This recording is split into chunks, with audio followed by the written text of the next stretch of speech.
अखिल भारतीय महिला काँग्रेसच्या अध्यक्षा मॅडम अलकाजी लांबा, गोय प्रदेश काँग्रेस समितीचे उपाध्यक्ष डॉक्टर प्रमोद साळगावकर, गोय प्रदेश महिला काँग्रेसच्या अध्यक्षा बीना शांताराम नायक आणि AICC चे मीडिया कोऑर्डिनेटर हर्षदजी शर्मा।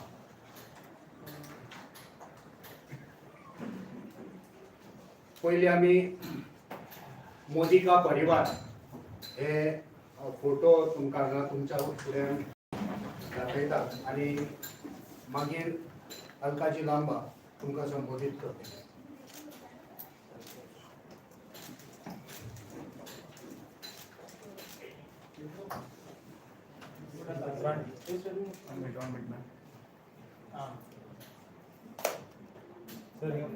वचत थंय मोदी का परिवार ही चर्चा कर। खरो मोदी का परिवार कोण हे तुमच्या फुड्यान ह्या फोटोवान आसा। मोदी का परिवार त्याचे चारित्र्य, त्यांचे बॅकग्राऊंड कितें आणि ते कोण खऱ्या अर्थान मोदी परिवार ते आयज तुमकां आमची मॅडम या पत्रकार परिषदेच्या माध्यमांतल्यान सांगतली आणि त्याच बरोबर इतर विषय तुमच्या मुखार मांडटली।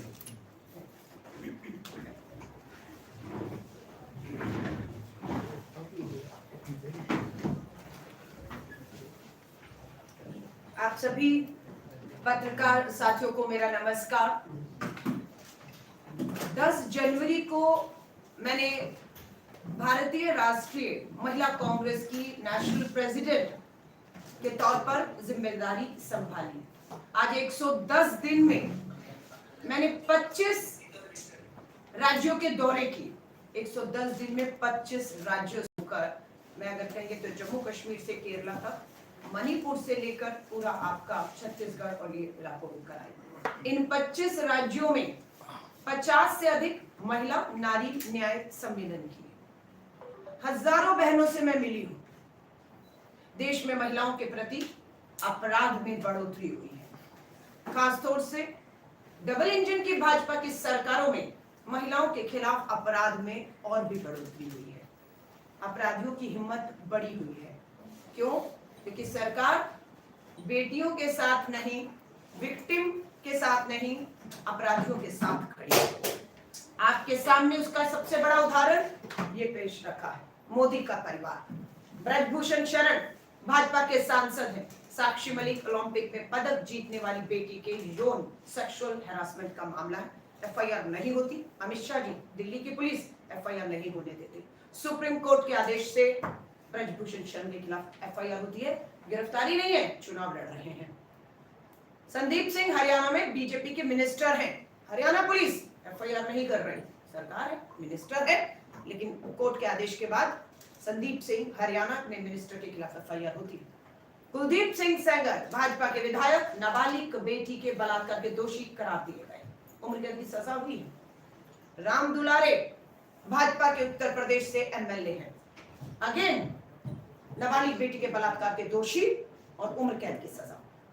केंद्र में कोई और नहीं, देश के प्रधानमंत्री नरेंद्र मोदी जी।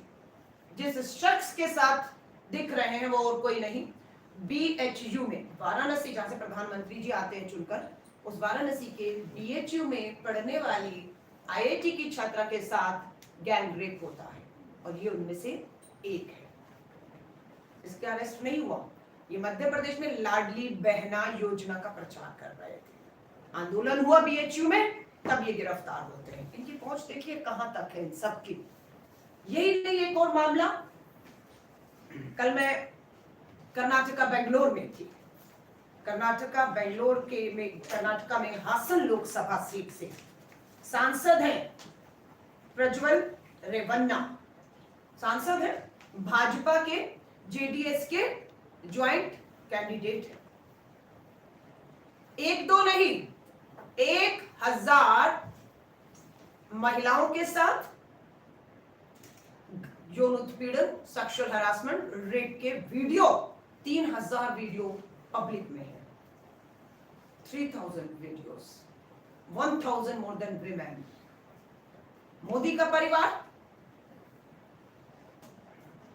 हासन के इस सांसद को प्रधानमंत्री नरेंद्र मोदी जी बता रहे हैं आपका एक वोट हासन की सीट पर प्रधानमंत्री जी को वोट जाएगा। सुनिए, मैं आपको ये वीडियो दिखा रही हूँ।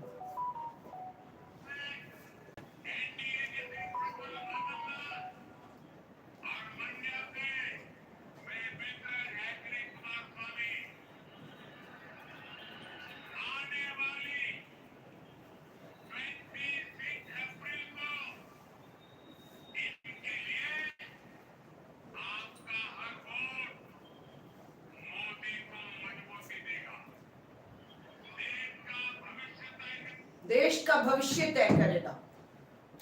प्रज्वल रेवन्ना को एक एक वोट, और आज वो प्रज्वल रेवन्ना देश छोड़कर जर्मनी भाग गया है। एफआईआर दर्ज कर ली गई है। कर्नाटक में कांग्रेस की सरकार है, एसआईटी गठित हो गई है।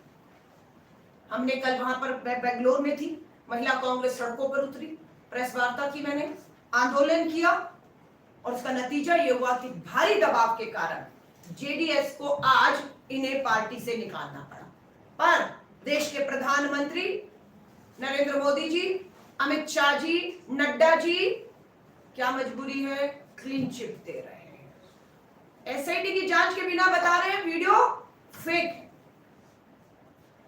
एक विक्टिम सामने आई है और हमें पूरी उम्मीद है जल्द और भी विक्टिम सामने आएंगे। मजबूरी क्या है, प्रधानमंत्री जी पूछना चाहते हैं। जेडीएस ने अपना पल्ला झाड़ दिया, आप अभी भी समर्थन कर रहे हैं, वोट मांग रहे हैं। आपका एक वोट मोदी जी को मजबूत करेगा या देश को मजबूत करेगा? ये बेटी बचाओ के नारे।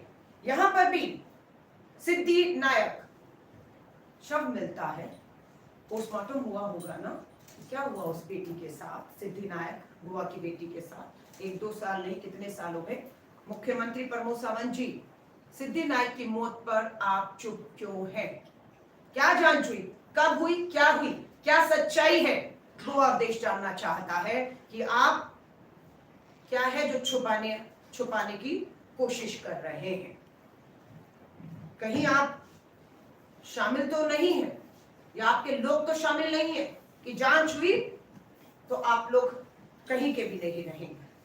तो बेटी बचाओ के नारा देने वालों का परिवार दिखाया, क्योंकि प्रज्वल रेवन्ना पूर्व प्रधानमंत्री एचडी देवेगौड़ा के ग्रैंडसन है, खुद एमपी है, इनके पिताजी फादर एमएलए हैं।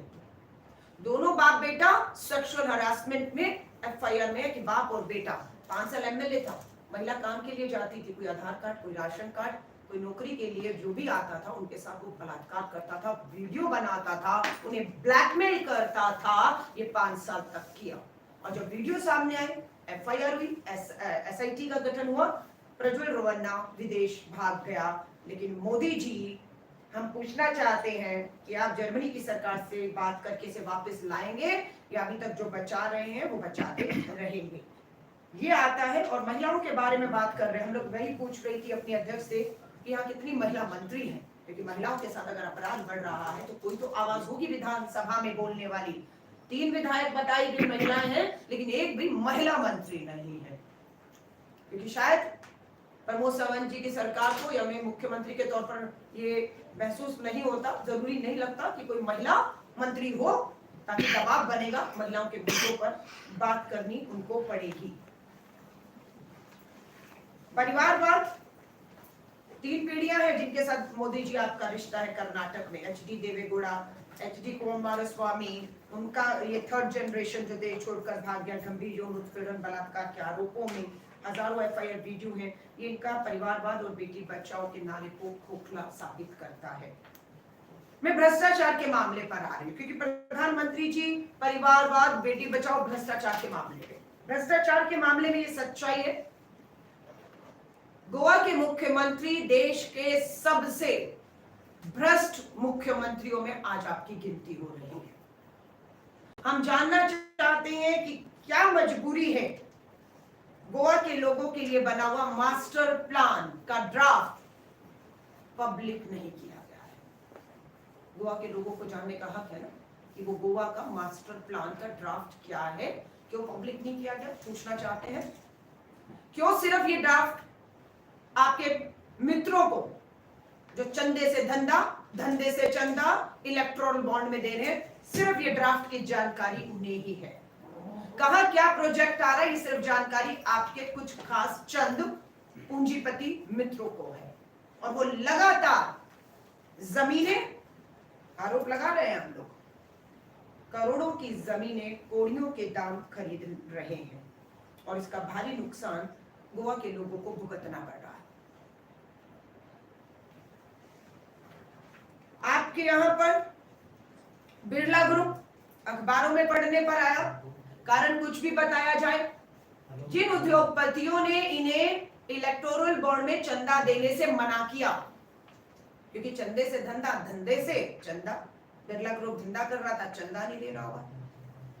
अब उसमें इन्होंने पैकअप कर लिया, बिरला ग्रुप ने अपने प्रोजेक्ट यहां से हटा ही दिए और महाराष्ट्र में जाकर लगा दिए।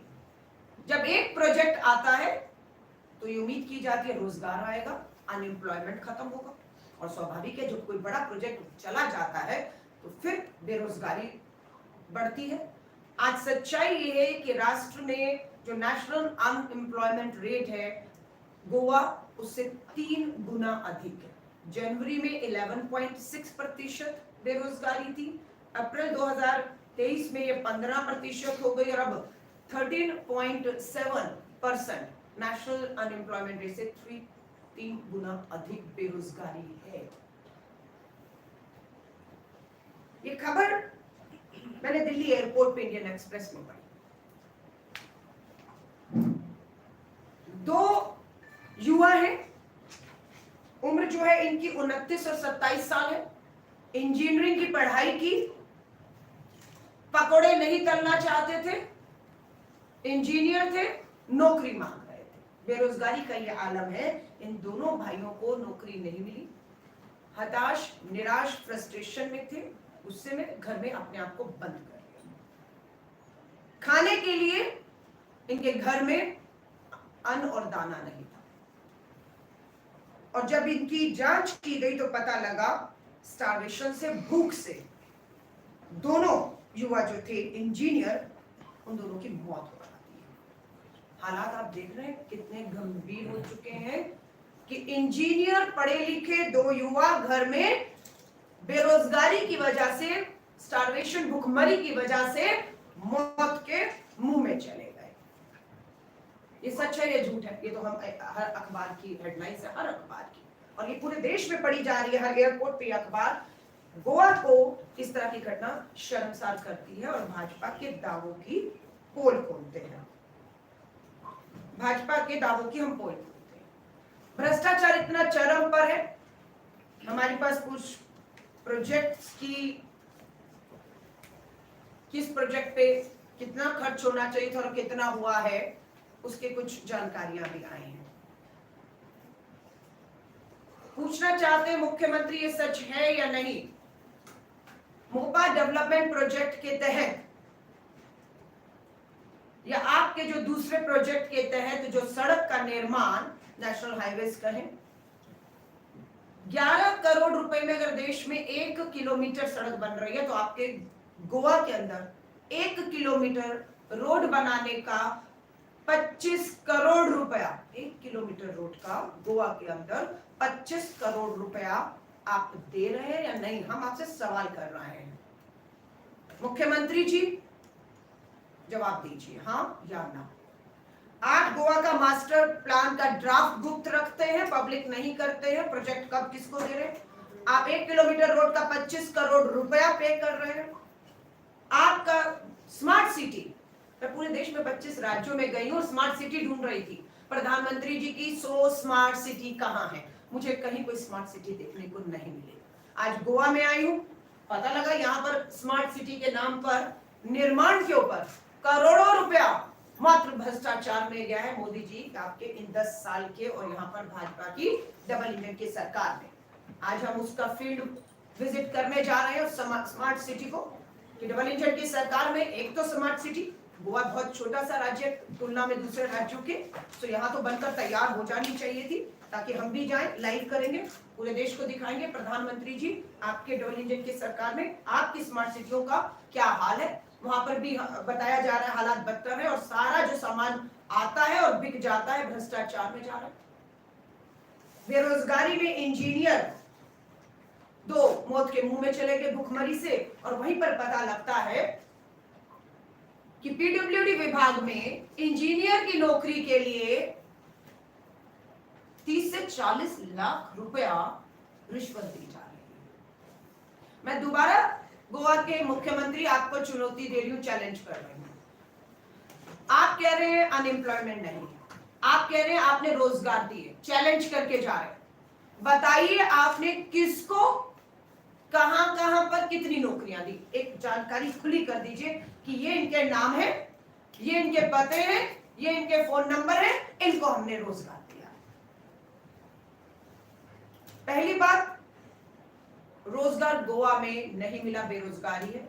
जो भी रोजगार अगर मिला है तो मुख्यमंत्री जी सिर्फ आपकी विधानसभा में, क्योंकि आप अपनी एक विधानसभा की कुर्सी को पक्का रखने के लिए जो गोवा का पूरा हक और अधिकार है नौकरियों को लेकर, वो अपनी विधानसभा तक आपने सीमित कर दिया है। सूची जिस दिन आप जारी करेंगे आप खुद बेनकाब हो जाएंगे कि सारे की सारी रोजगार आपकी विधानसभा में ही कुछ लोगों को गई है और बाकियों को रिश्वत देकर या फिर बेरोजगार रहकर इस तरह से भुखमरी में का शिकार होना पड़ रहा है।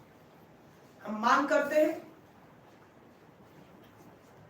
प्रधानमंत्री जी, भ्रष्टाचार के खिलाफ आप लड़ रहे हैं ना, कब करवाएंगे सीबीआई और ईडी की जांच, हम पूछना चाहते हैं। बड़े भ्रष्टाचार के आरोप लगे हैं, जांच स्वाभाविक है। स्मार्ट सिटी हो, मोपा डेवलपमेंटल प्रोजेक्ट्स हो, आपके मास्टर प्लान का ड्राफ्ट पब्लिक नहीं है, बड़े उद्योग आपको अगर चंदा नहीं दे रहे आपने उनको चलता कर दिया है, तो इन सब पे 1000 करोड़ के करीब, 1000 करोड़ के करीब ये पूरा गोवा के मुख्यमंत्री जी आप पर भ्रष्टाचार का आरोप है। इस 1000 करोड़ के स्कैम की जो जांच है प्रधानमंत्री जी, क्या आप सीबीआई ईडी से करवाएंगे, हम पूछना चाहते हैं। क्या है आप में इतना दम?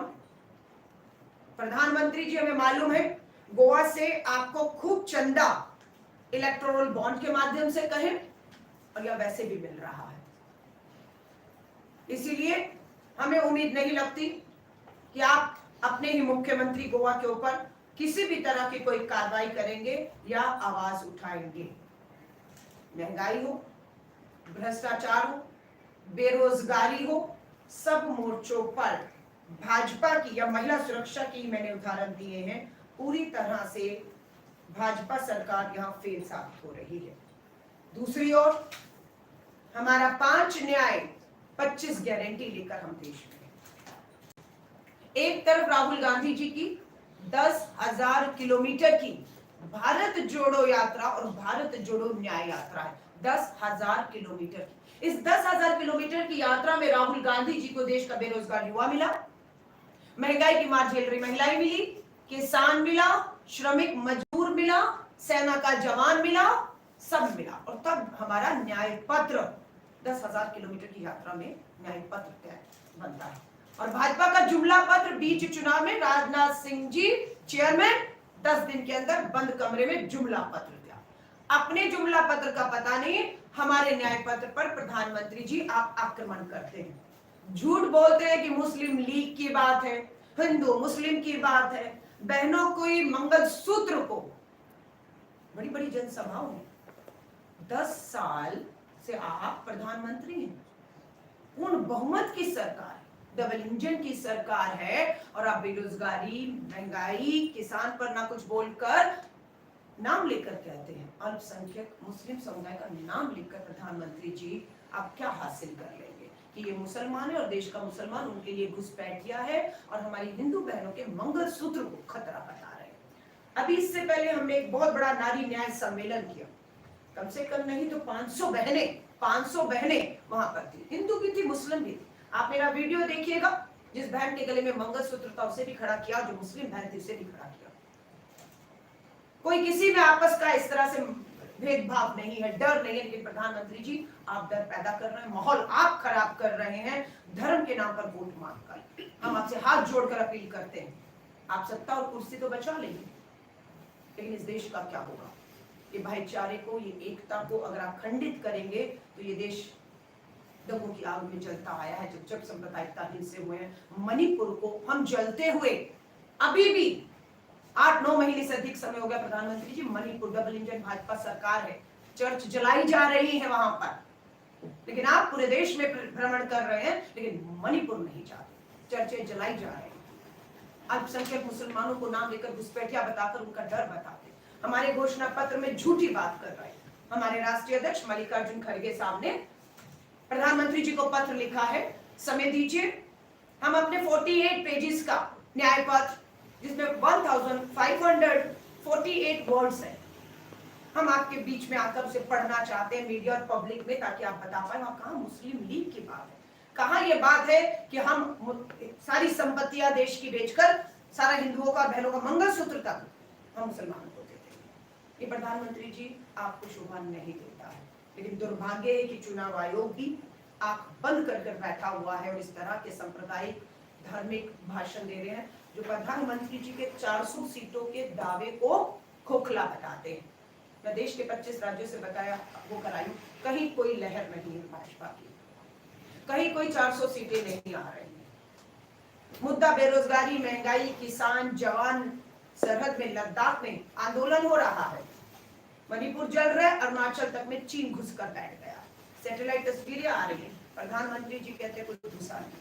हमने वायदा किया सरकार में आते ही हर गरीब परिवार की एक महिला को 1 लाख रुपया सालाना और 8,500 रुपया के करीब हम उसके बैंक खातों में हर महीने की 1 तारीख को डालकर उसे महंगाई से राहत देंगे। हम 30 लाख सरकारी पक्की नौकरियों के पद भरेंगे आते, ताकि बेरोजगारी, पढ़ा लिखा युवा भुखमरी से दम ना तोड़े जैसे गोवा में हुआ है। हम किसान को 2022 में मोदी जी ने कहा आय दुगनी होगी, आय दुगनी नहीं हुई मोदी जी, प्रधानमंत्री जी, कर्ज दुगना हो गया हमारे अन्नदाता पर। हम वायदा करते हैं सत्ता में आते ही एमएसपी पे कानून दिया जाएगा, किसान को उसकी फसल का उचित दाम दिया जाएगा, उसका सारा कर्ज हम माफ करने जा रहे हैं। जब आप पूंजीपति मित्रों का प्रधानमंत्री जी 10 साल में 16 लाख करोड़ माफ कर देते, 16 लाख करोड़ माफ कर दिया, तो हम अपने किसान का कर्ज उसी बजट में माफ कर सकते हैं और हम करेंगे। आजादी के बाद कभी भी ऐसा नहीं हुआ कि कृषि उपकरणों पर जीएसटी टैक्स कर लगान लगाओ, लेकिन ये आपने किया प्रधानमंत्री जी। हम कृषि उपकरणों पर, खाद, बीज, ट्रैक्टर पर जीएसटी 0 करने जा रहे हैं। श्रमिक न्याय की अगर बात करूं, मनरेगा में काम करने वाला दिहाड़ी मजदूर, आज हमारा वायदा है कि नया कानून लाया जाएगा, न्यूनतम जो है मजदूरी कानून, जिसमें 400 रुपया दिहाड़ी रोज का, मनरेगा का, या देश में किसान जो है उसे देने की यहाँ पर हम बात कर रहे हैं। गिनती करो, 5 न्याय 25 गारंटी में 5वां जो है गिनती करो है, और गिनती करो में हम जातीय जनगणना कराने जा रहे हैं। इस जातीय जनगणना में जिसकी जितनी आबादी होगी, देश के संसाधनों पर, सरकारी नौकरियों पर, शिक्षण संस्थानों पर, उनका उतना हक होगा। यह हक संविधान ने उन्हें दिया है, और आज भाजपा बाबा साहब अंबेडकर के संविधान को आरएसएस के संविधान से बदलने की कोशिश कर रही है। वो लोगों के समान हक और अधिकार छीनने जा रही है। हम ये होने नहीं देंगे। हम बाबा साहब अंबेडकर के संविधान को आरएसएस के संविधान से बदलने नहीं देंगे, क्योंकि बाबा साहब अंबेडकर का संविधान महिला पुरुष में भेदभाव नहीं करता, अमीर गरीब में भेदभाव नहीं करता, जातियों में, धर्मों में भेदभाव नहीं करता। पर आरएसएस का संविधान धर्मों में, जातियों में, अमीर अमीर, गरीब गरीब में ये फर्क खाइयां उन्होंने पैदा की है। इसलिए आरएसएस का खतरनाक जहरीला संविधान इस देश पर नहीं लागू है। कोई भी कीमत उसकी हमें क्यों ना चुकानी पड़े, हम ये साफ कह देते हैं। लोकतंत्र खतरे में है, देश का संविधान खतरे में है, और देश की एकता, प्यार, भाईचारा जो है वो हमारा आज खतरे में है।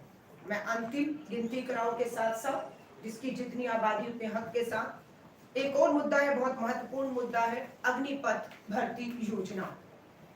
हमने फैसला किया है कि कांग्रेस और इंडिया अलायंस की सरकार बनते ही अग्निपथ भर्ती योजना ठेके की 4 साल की नौकरी हम रद्द करने जा रहे हैं।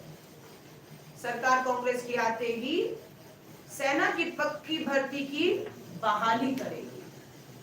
जो 2 लाख युवाओं ने कठिन शारीरिक मानसिक परीक्षाएं पास कर ली थी, उनको नौकरी का हक छीना, हम उन्हें नौकरियां देंगे, पक्की नौकरियां देंगे। शहीद का दर्जा छीना, हम शहीद का दर्जा देंगे। आपने कफन में शहीद से तिरंगा छीना है, अग्निपथ भर्ती योजना के नियमों में हम उसे वापस लौटाने की बात करते हैं।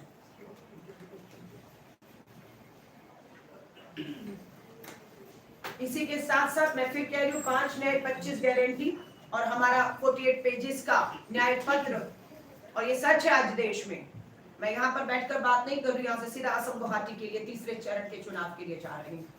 पूरे देश में ये तय हो चुका है कि भाजपा 400 सीटें नहीं 200 सीटों से नीचे सीमेंट के खत्म होने वाली और इंडिया अलायंस की सरकार बनने जा रही है। हमने ये भी इसमें कहा है कि एंटी डिफेक्शन लॉ को इस सरकार ने कमजोर किया। वो कानून हम लाए थे, लेकिन इस सरकार ने उसे कमजोर किया। लोकतांत्रिक चुनी हुई सरकारों को गिराया, विधायकों को पार्टी में शामिल किया।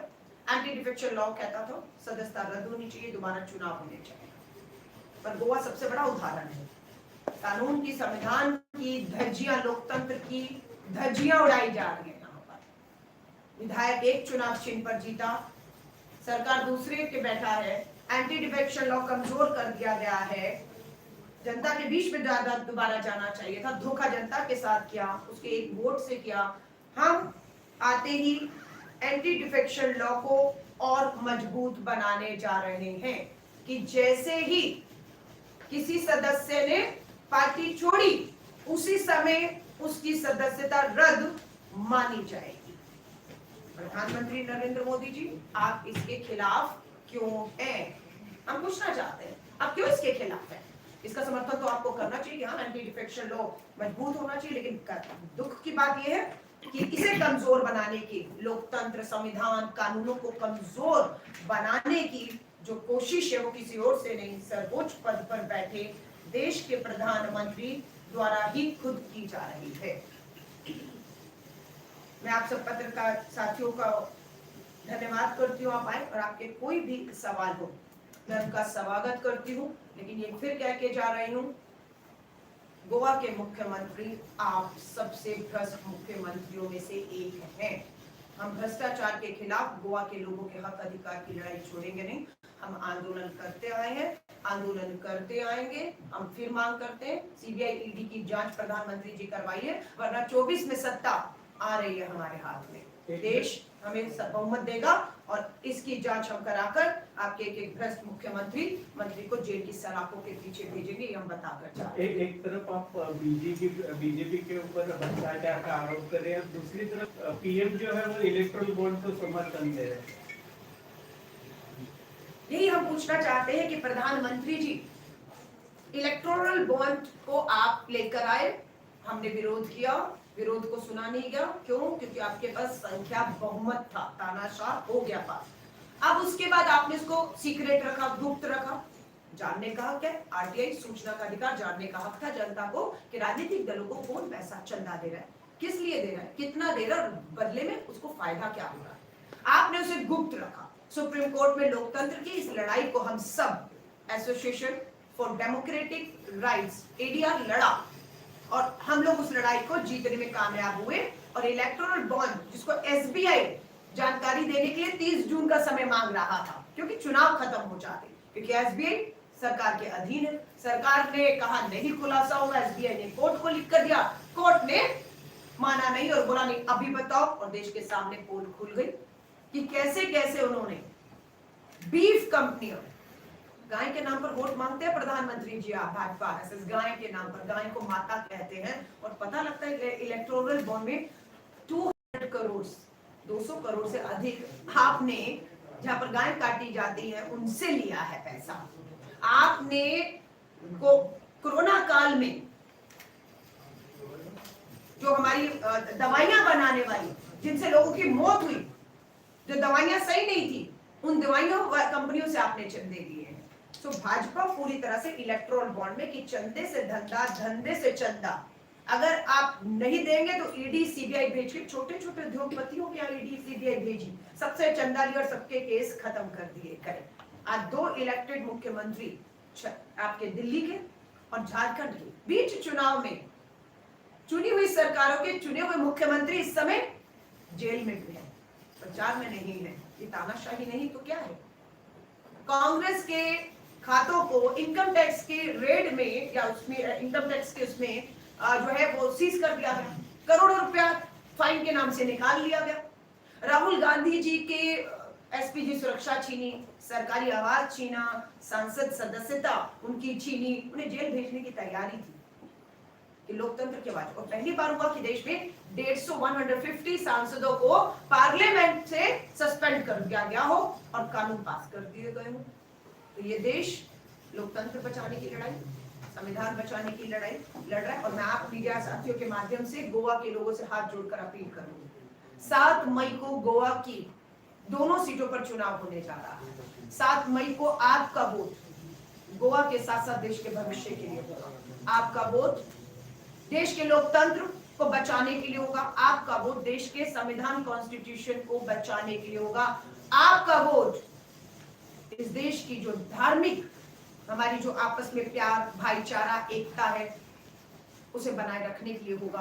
तो मैं ये अपील गोवा के लोगों से करना चाहती हूँ।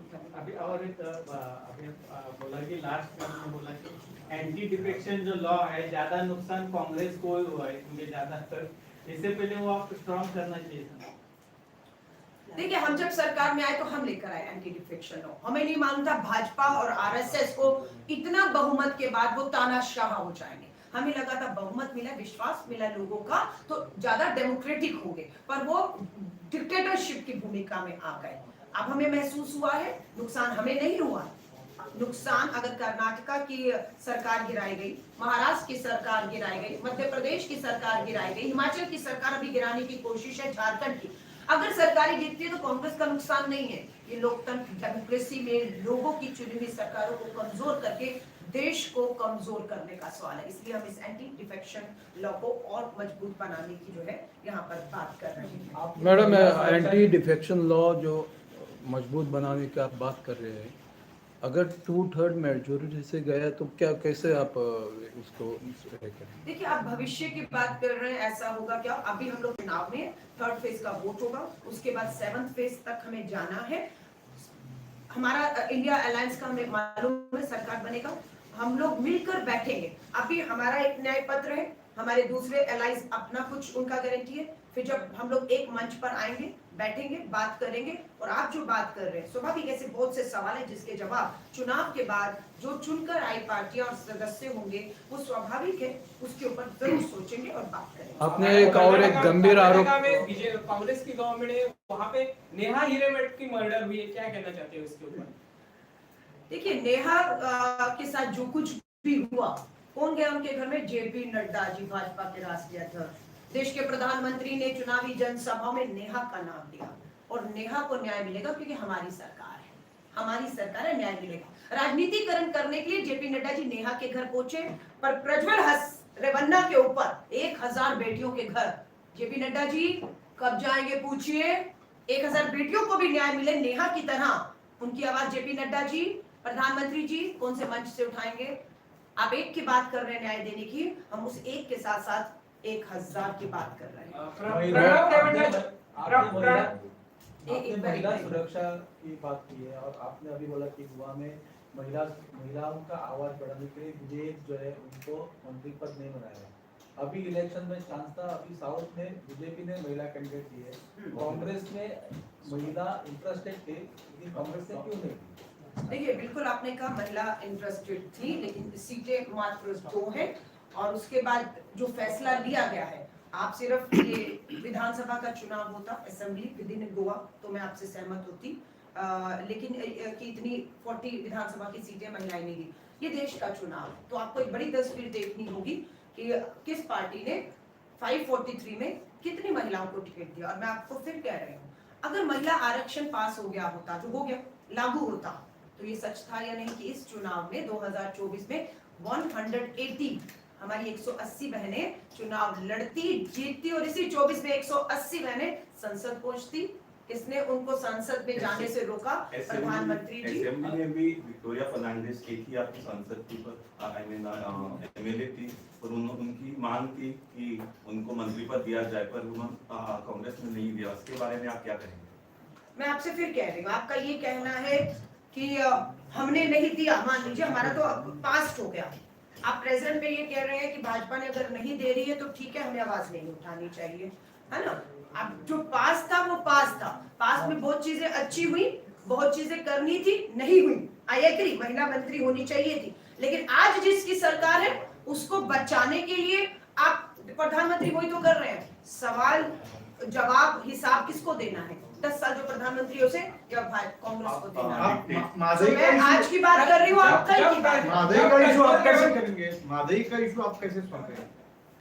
मादई रिवर कर्नाटक में कांग्रेस का गवर्नमेंट है। मैं फिर आपसे कह रही हूँ, कर्नाटक में हमारी सरकार है, देश में भाजपा की सरकार है, गोवा में भाजपा की सरकार है।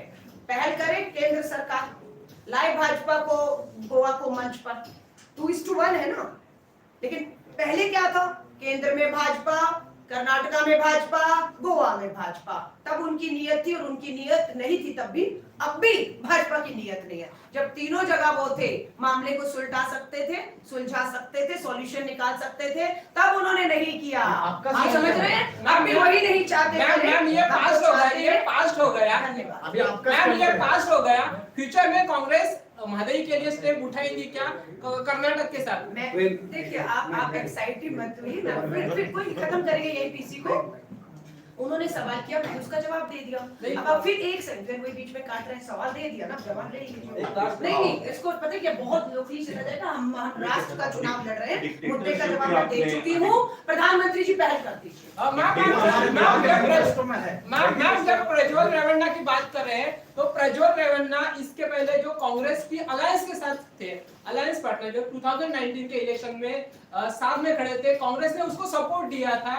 कांग्रेस और जेडीएस हो गया, सुनिए मेरी बात। अलायंस में, और जितने भी हमारा असेंबली इलेक्शन कर्नाटका कब हुआ? क्या कांग्रेस जेडीएस के साथ मिलकर लड़ी?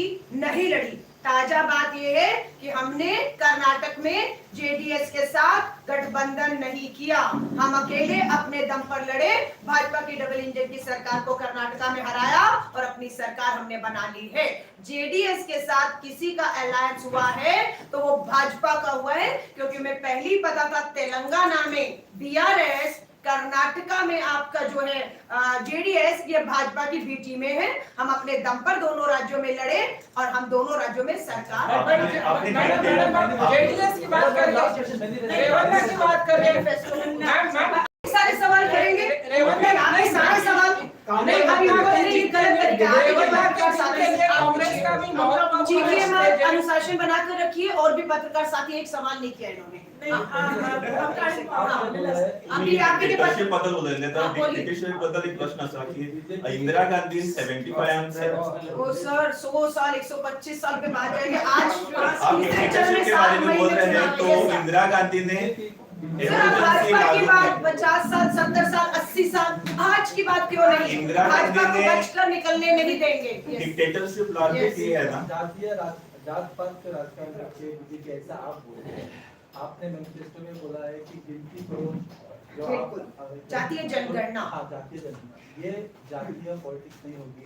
नहीं, कैसे होगी?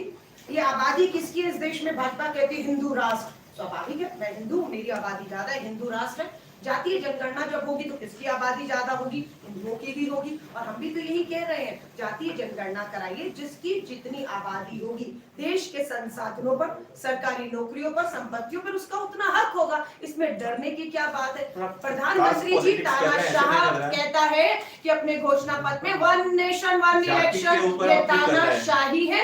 इस देश में 1 नेशन 1 इलेक्शन भाजपा के घोषणा पत्र में जो है वो नहीं हो सकता। बहुत बहुत धन्यवाद। राहुल गांधी जी सभा लावायची नाही. ही प्रेस कॉन्फरन्स जाल्या उपरांत आमी ठरल्या प्रमाणे तुमकां इंटिमेशन धाडटले आमी स्मार्ट सिटीचे आइए हम लोग स्मार्ट सिटी दिखाएं आपको। आमी स्मार्ट सिटी करता आपको विपक्ष के चश्मे से आपको स्मार्ट सिटी विपक्ष के चश्मे से दिखाएंगे। सरकार का चश्मा दिखाता है। बारिश नहीं तो मैडम आमी पळयता